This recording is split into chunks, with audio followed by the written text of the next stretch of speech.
স্বামীকে আটকে রেখে গৃহবধূকে দলবদ্ধ ধর্ষণ, গ্রেপ্তার 5।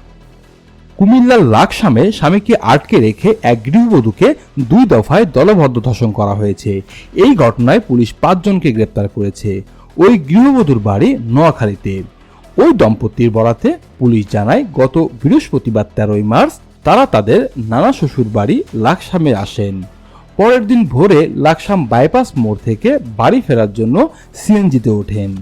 এ সময় সিএনজি চালক মাসুদ তাদের কাছে জানতে চায় তারা স্বামী স্ত্রী কিনা এবং এ বিষয়ে সন্দেহ প্রকাশ করে। এক পর্যায়ে তিনি তাদের লাকসামের গন্ডামারা এলাকায় নিয়ে যান। এ সময় অভিযুক্তরা তাদের ব্যাগ তল্লাশি করে।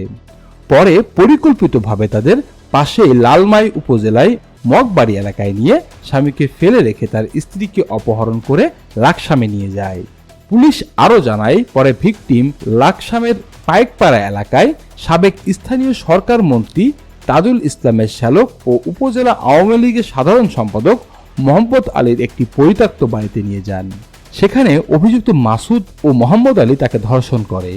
এরপর ভিকটিমকে লাকসাম পৌর শহরের 8 নম্বর ওয়ার্ডে তালুকদার ভিলায় আসামিদের পরিচিত বিলকিস আক্তার কল্পনার ভাড়া বাসায় নিয়ে আবারও ধর্ষণ করে। পরে স্থানীয়দের সহায়তায় ওই গৃহবধূ উদ্ধার হন। এই ঘটনায় রোববার লাকসাম থানায় মামলা দায়ের করেন ওই নারীর মা। এ ঘটনায় পুলিশ অভিযান চালিয়ে রোববার দিনভর 5 জনকে গ্রেপ্তার করে।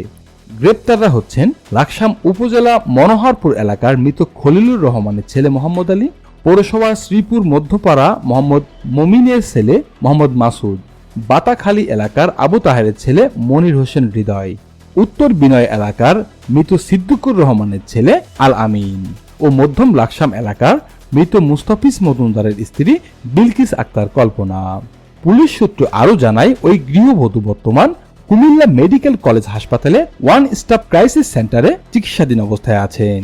রাতে লাকসাম থানার অফিসার ইনচার্জ নাজনীন সুলতানা বলেন, ভিকটিমের পরিবারের অভিযোগের ভিত্তিতে পুলিশ রোববার দিনভর অভিযান চালিয়ে ধর্ষণ ও ধর্ষণের সহায়তার অভিযোগে 5 আসামিকে গ্রেপ্তার করেছে। সোমবার 17 মার্চ তাদেরকে আদালতে পাঠানো হবে।